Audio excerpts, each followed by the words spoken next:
So could I ask our speakers to join us up front? That should facilitate some questions. And if you have them, please go to the mic. I think I'd like to start the questioning process and pick up a point that Chris made, one that has worried me a little about the central IRB model. And I would pose this question to the other three speakers who spoke more or less in support of the central model. Is there a legitimate concern over atrophy of a local resource when those well-vetted, well-designed, important, methodologically rigorous studies don't show themselves very prominently at a local institution, but go back to a central resource? Will that cause atrophy in the expertise and ability of local investigators to see the state-of-the-art research? What do you think?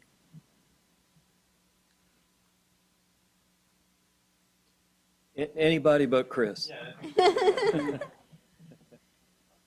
I'll just make one comment about that, Steve. I mean, at least within the context of the NCI-designated cancer centers, of course, there is another review process, right? There's a scientific review process, which presumably continues independent of whatever the IRB model is. So, so from the point of view of the faculty in that institution, their opportunity to serve on such review committees, their opportunity to learn from that service and so on, that still exists. And of course, the adoption of the central IRB for certain kinds of research studies doesn't require dissolution of the local IRB. It only requires that the local IRB focus on other types of research. Any other comments?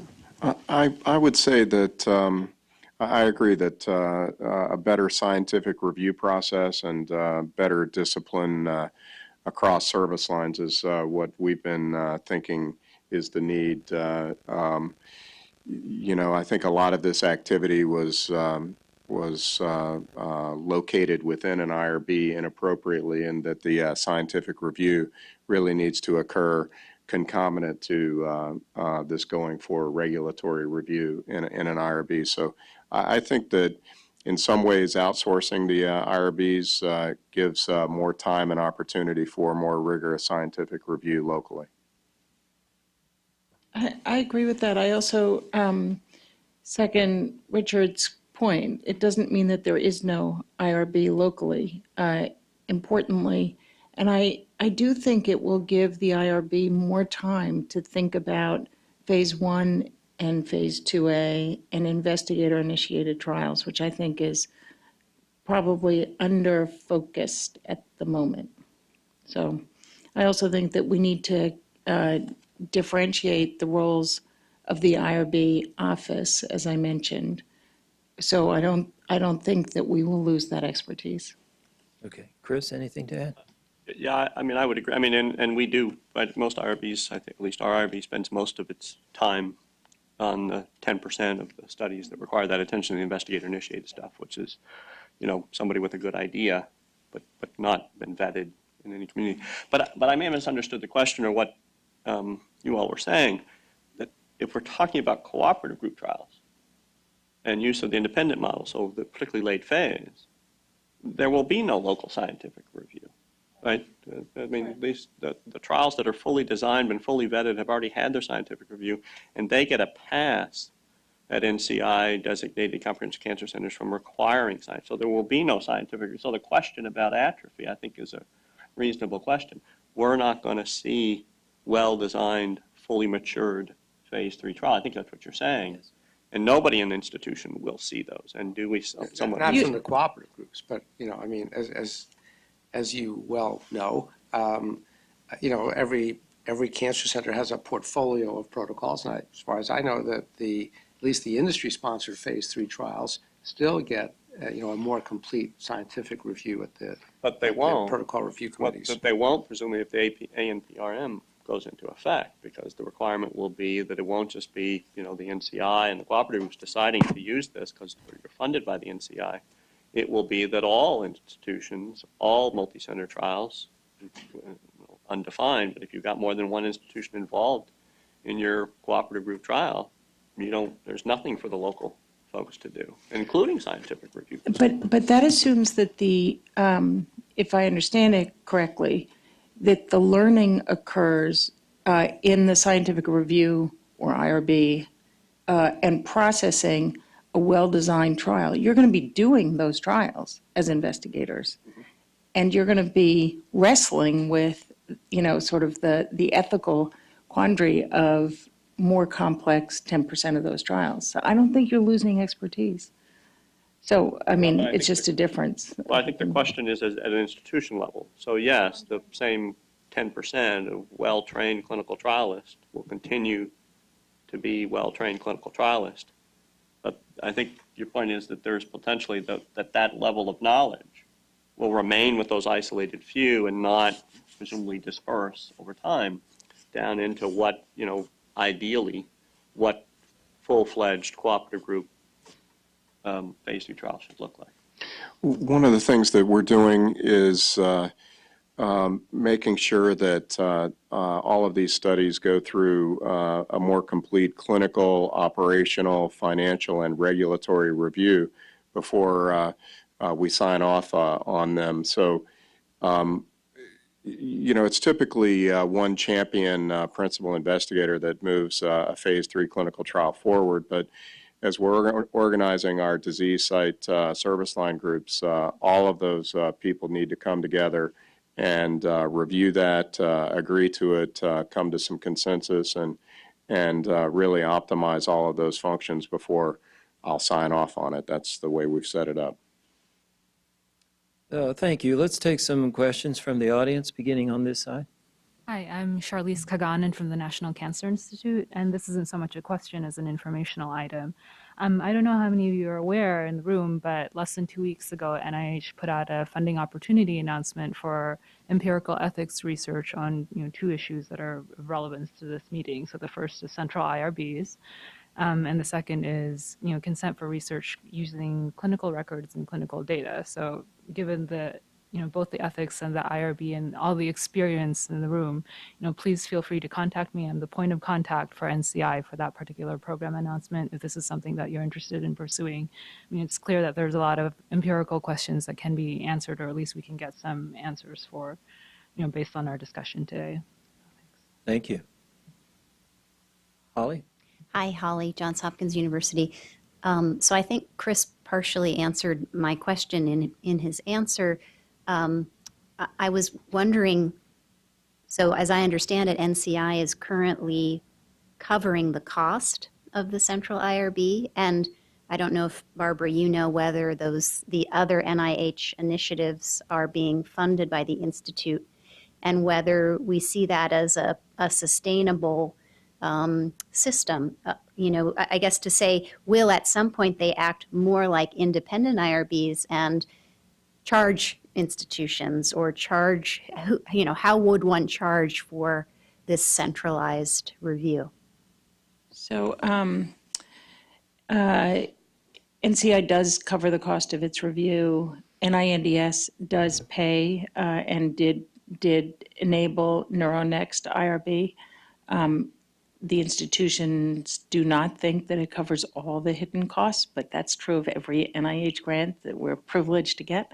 A number of the RFAs that are out now leverage the experience and say that there has to be single IRB review for multi-site trials, and there is no necessary funding for that. Within the Harvard consortia, we've tracked the reliance and the review and shown that they're pretty equal in terms of the number of times, over 90% of the overall PI is the institution of record. So yeah, you save all the other, institutional costs, but you would have had those anyway. And we've looked at how many times they're the same, and it's proportional to the number of faculty that they have involved. So it's sort of balancing out. Yeah.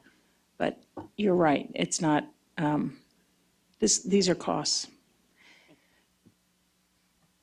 Monica? Yeah, Monica Bertagnelli, representing some of the two other aspects, I think, of the cooperative group viewpoint that haven't been brought up yet. One of them has to do with the issue of education and maintaining education at an individual institution. And one of the really huge mandates of the cooperative groups is exactly that, training and education of investigators. And if you're opening a protocol at your site, your investigators are participating in the cooperative group system, are going through educational modules that are all being provided by the groups, are going to sessions to debate the science behind the research. So it may be an institution's choice not to encourage their trainees or investigators to participate in the group activities, but certainly those activities are always available and highly encouraged to do exactly this, to make sure that we have very adequately trained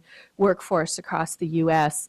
to be able to conduct this kind of research. So, that's one that may be worth a comment, the value of that to institutions and IRBs and their comfort that people are being educated. The second one is relates to the continuing review, and any large cooperative group trial, certainly all the phase 3s, but now virtually all of the phase 2s, undergo DSMB review at least once, sometimes twice a year, full DSMB review. So the IRBs are not flying and complete audits on anyone with, there's a huge audit trail to any of this work. So the IRBs are not in any way flying free of very thorough, detailed review of what's going on in any individual trial at any time. So interested in your maybe responses to those. I would say that I agree with all of those comments. I think they're great comments, and I would say that our experience with working with many cancer cooperative groups shows us that it helps improve our expertise, our lifelong learning, our discipline for collaborating well with others, and debating complex issues and coming to consensus. So we really think of this as a primary tool for optimizing our cancer programs and configuring best standards of care and next best standards of care. The point about data safety monitoring, right, in the most mature form of phase 3 trials is a data safety monitoring board, and IRBs rely heavily on them.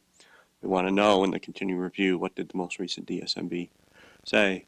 And so I think it does provide that. And cancer clinical trialists have led the way because of the risk associated with traditional cytotoxic chemotherapy historically, and they built the infrastructure to be able to collect that data and do attributions and do it well.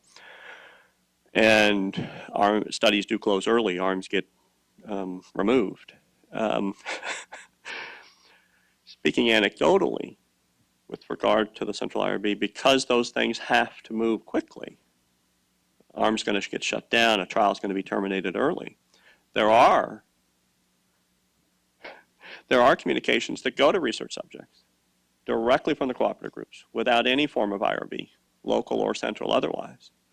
And that may be okay. The communication's got to come.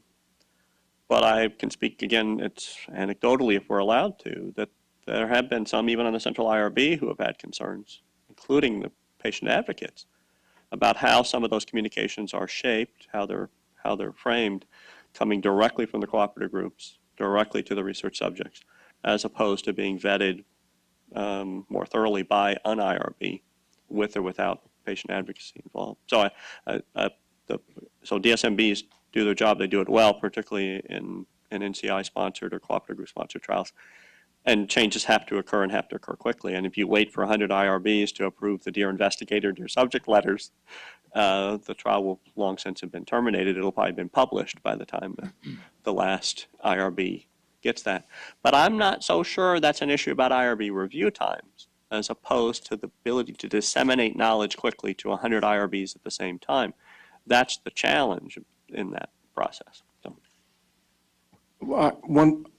I'd like to just give a little bit of specific information about one phase 3 melanoma trial that really elaborates on Chris's points because it really does speak to the fact that if you have a central IRB, you really do have to do detailed and intensive review to protect the patient. So an adjuvant melanoma trial done by ECOG looking at ipilimumab is a trial that you would definitely have to say this is a little bit of a higher risk trial because it's in the adjuvant setting, not the metastatic setting.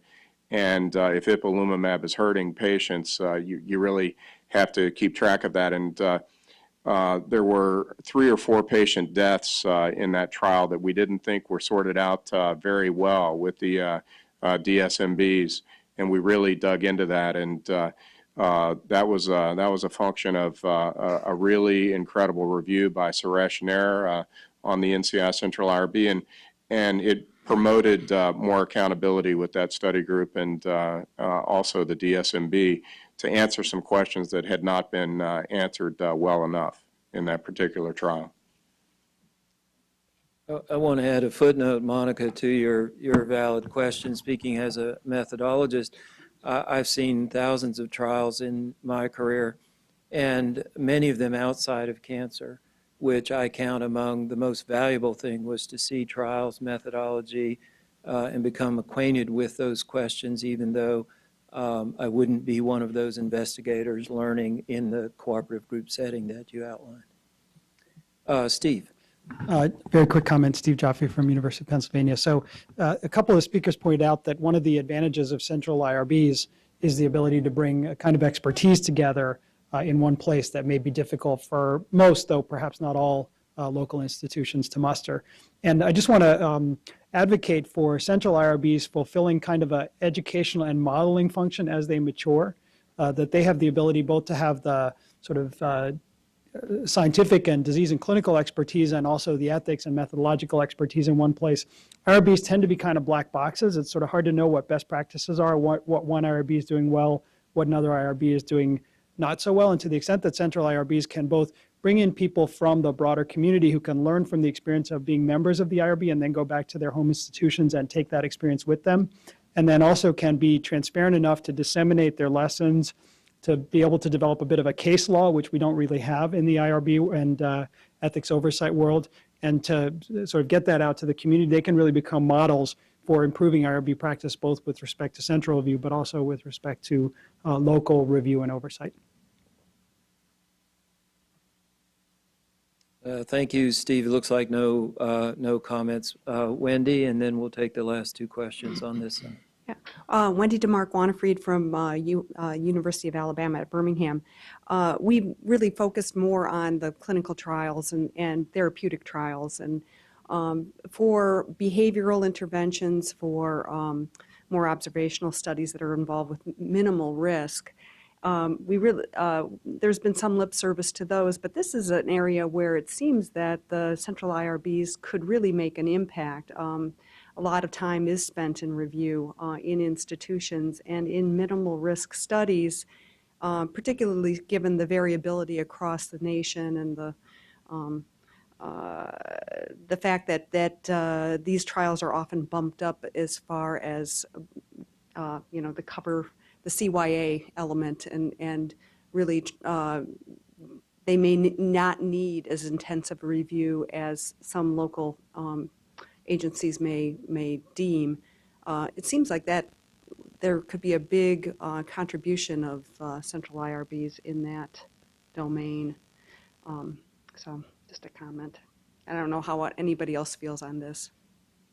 I would agree with that, and this is why I really said that you have to have operational and regulatory experts, like at the NCI Central IRB with John Horgan being so expert there. Our ability to increase the number of expedited and exempt reviews went up dramatically with that expertise. And the same thing happened in my local IRB when we brought the Carnegie Mellon expert there, because she wasn't running scared, being held hostage by the regulations. So I completely agree. I also think that if we executed a master reliance agreement amongst most of these institutions, a common reliance agreement, then you get rid of the burden. And all you have to do is say, yes, we'll cede review. And you've done the paperwork and you've done the rest of all the, you've sort of papered it, as we say. After the Boston Marathon, there was an observation in Boston that there was an underappreciated hearing loss that occurred for all the individuals that were proximal to the blast. And one group at Mass Eye and Ear identified it and were interested in seeing all the local hospitals, whether we had seen anybody.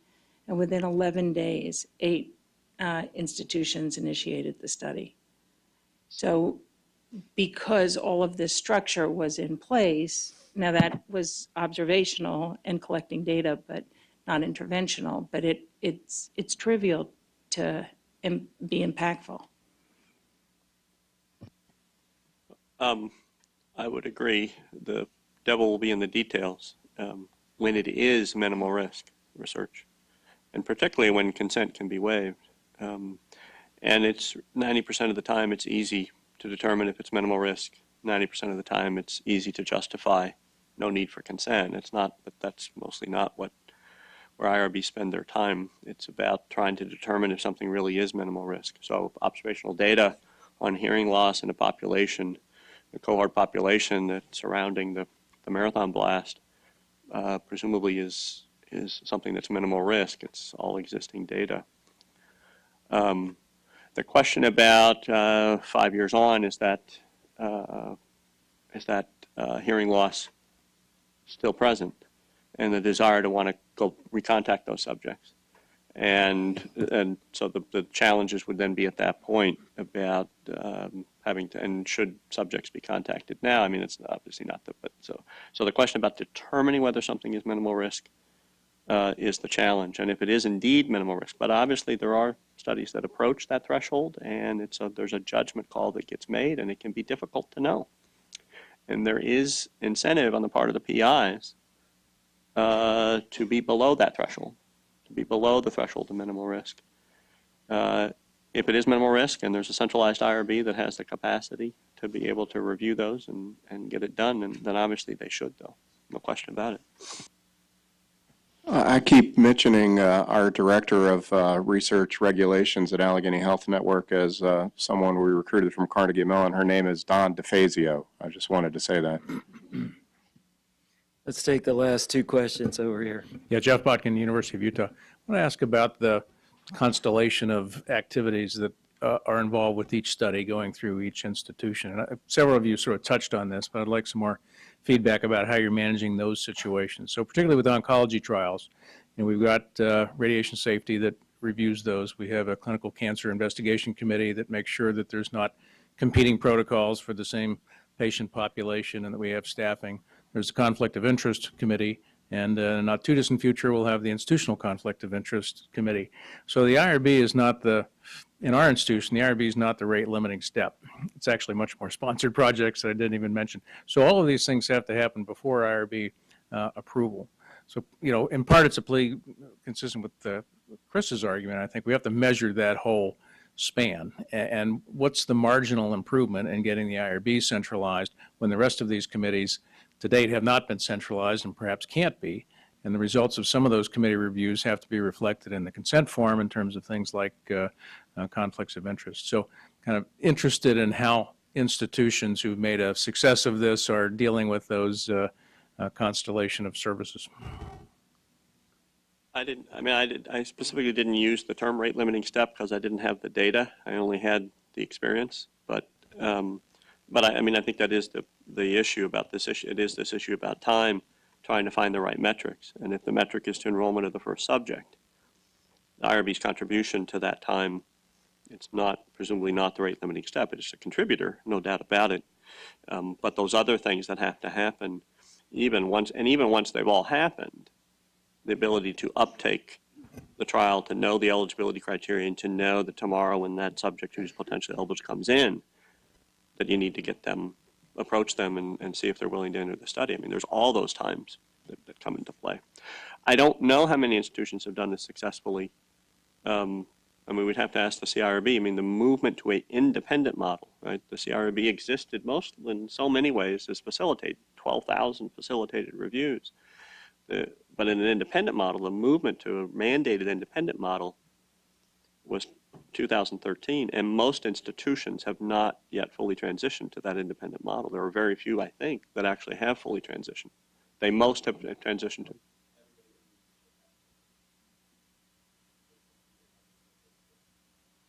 Including agreements to transition. And the initiative. And what proportion of were in the initiative? Sorry.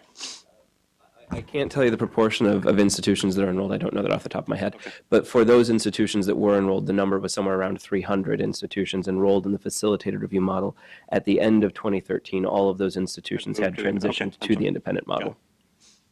One point I would make about all of those committees that Jeff talked about, I mean, we look at that as part of the fragmentation and siloing of all of our work in these various departments and divisions, and how hospital-based management can really silo things off. So what we're trying to do is harmonize all of these activities. So for example, at 7 hospitals, there's cancer committees at all of those hospitals, so we're trying to roll that up into an oncology integration steering committee and really promote more coordination and efficiency and harmonization. And each of those committees and each of those steps can take on a life of their own, and you really do have to merge them up somehow.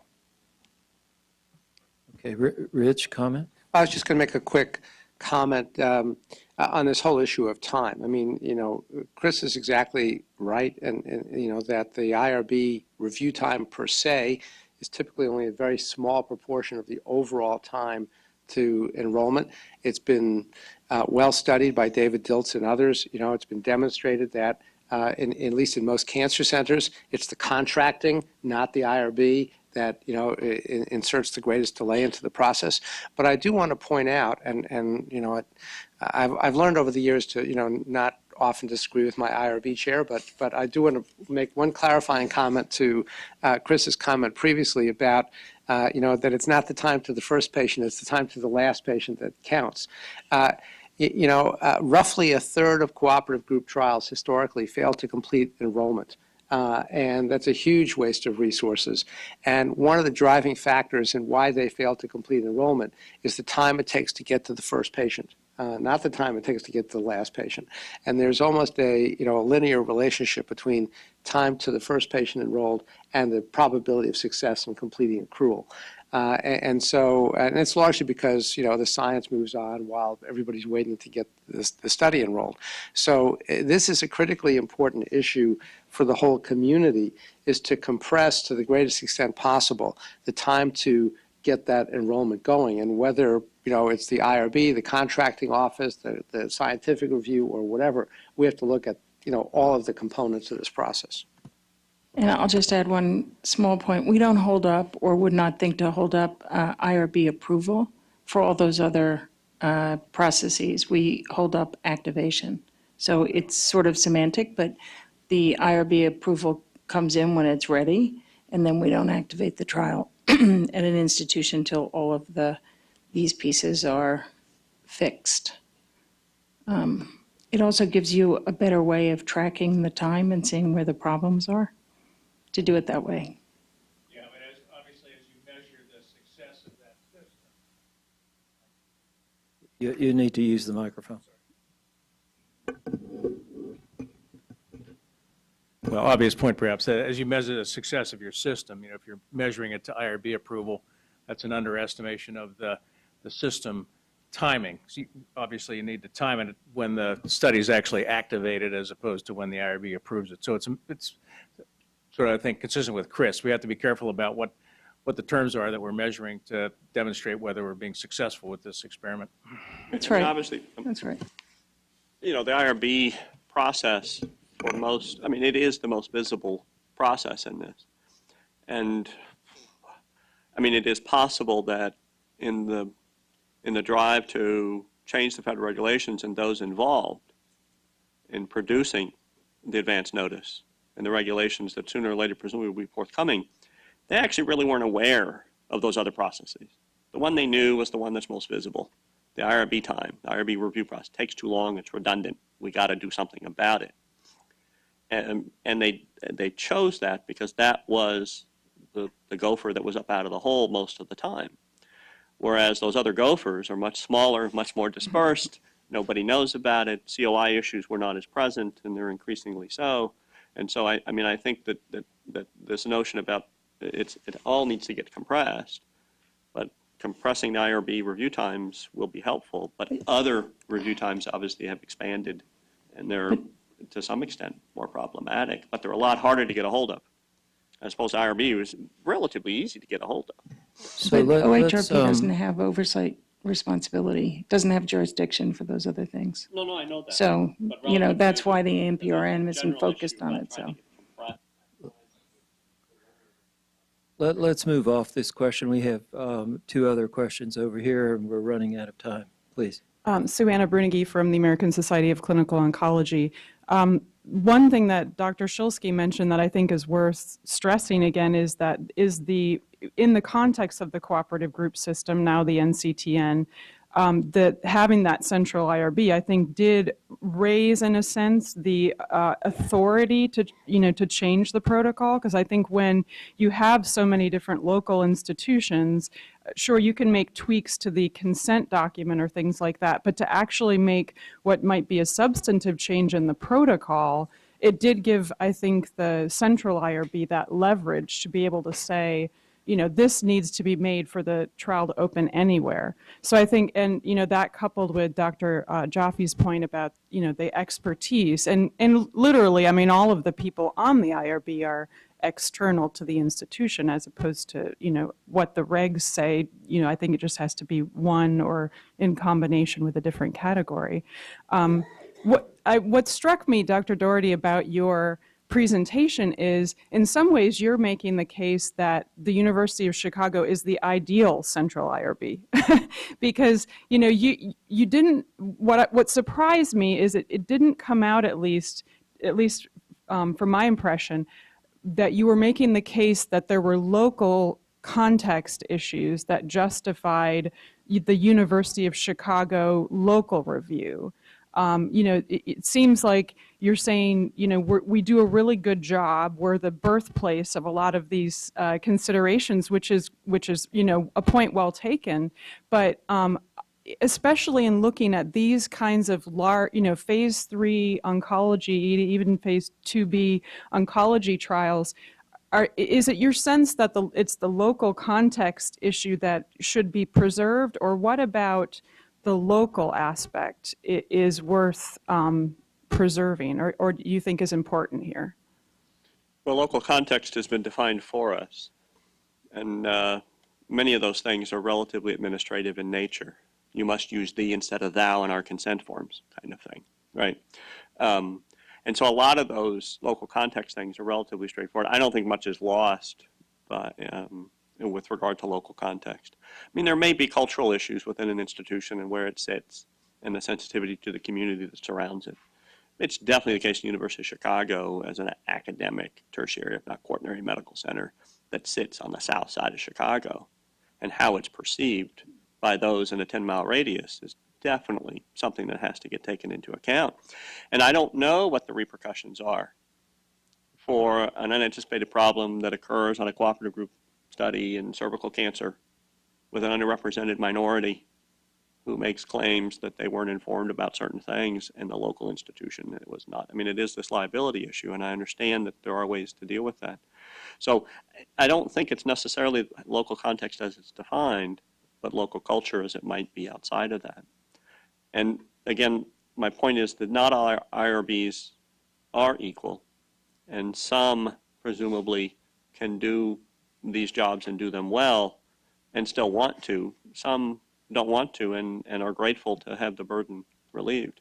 And of course, in the end, right, any IRB actually, as each trial comes through, they have to process that protocol to some degree and make the decision.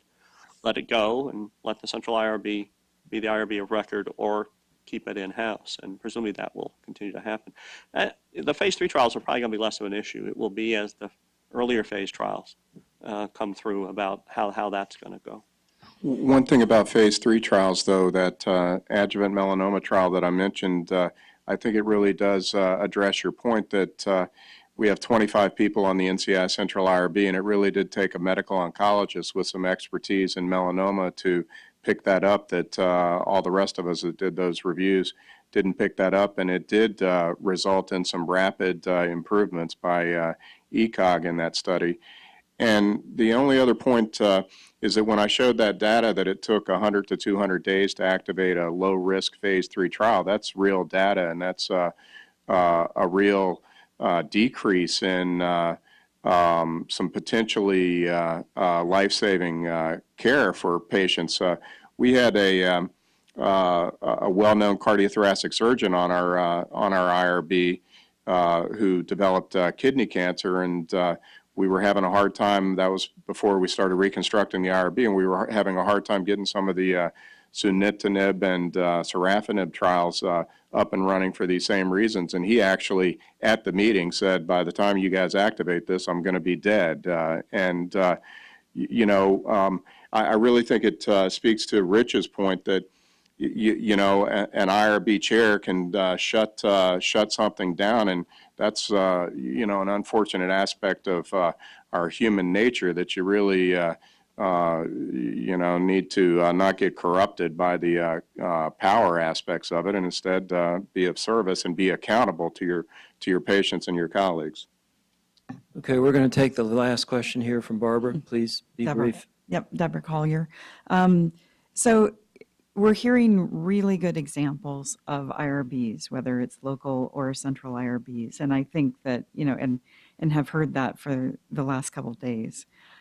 One question that I have is, how can we do a better job of giving IRBs all across the country best practices, more guidance to do the quality job that we're discussing here? And I guess I'll just leave it at that.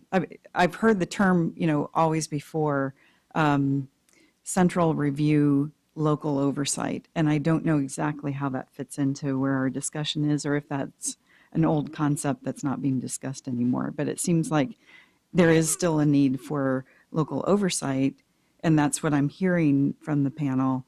It's just a matter of how is that going to be done with trials that may be centrally reviewed. So thoughts from the panel in our closing 2 minutes? Well, in the independent model, correct me if I'm wrong, but there won't be any oversight over those that go to a centralized IRB. But I think that there is, but institutions, whether they utilize the central IRB or not, the one thing that they are still responsible for are the investigators and their training, whether in human subject research or otherwise, and particularly in human subject research. So they will still have to prove, for instance, to the central IRB that their investigators have training in human subject protection. It's not the focus of this discussion today, but of course, for the most part, that training is either non-existent or superfluous. You go on a website, you click through the 3 or 4 modules, which you can, and the slides, and answer the questions, and most of us can get through those slides without having to read the content before the slide question. But that's the extent of human subjects training that occurs, right? So there are those of us who would say, really, we don't need IRBs at all to some extent. If we could find a way to get investigators educated and to keep that education up, you might not necessarily need oversight otherwise, other than over the individual investigators. So I think you are right. We do need better ways, but I have not seen resources put forth to do that or time cut out to do that. Not just for the IRBs, but I think for the investigators is equally as important, who would presumably serve on the local IRBs. So I think there are two different points that you make. One is about training the IRBs and communicating best practices, and I think that's a very good point and a very good reminder. I think there are organizations like Primer who are doing their very best to communicate and to create a culture for and a home for the IRB administrative efforts. In terms of the people on the IRB, it is also one of the resources that's available. But it is a little bit of the individuals on the IRB, see one, do one, teach one, experience helps. I do think that there is always going to be local oversight. I don't think that anybody thinks that the central IRB then removes an obligation either of the institution or of the community practice or wherever to ensure quality care or quality human subjects research. And then in many ways, for instance, in the cooperative groups, they have an audit expectation for outliers just as we do institutionally. So I think that function remains. It's not and spelling out exactly who's going to do what and who has the permission slip to do what is important, but I think it's there.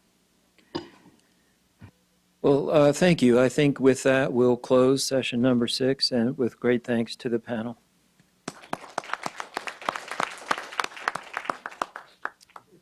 So we're at the end of the workshop, and Dr. Bradbury is going to make some closing remarks.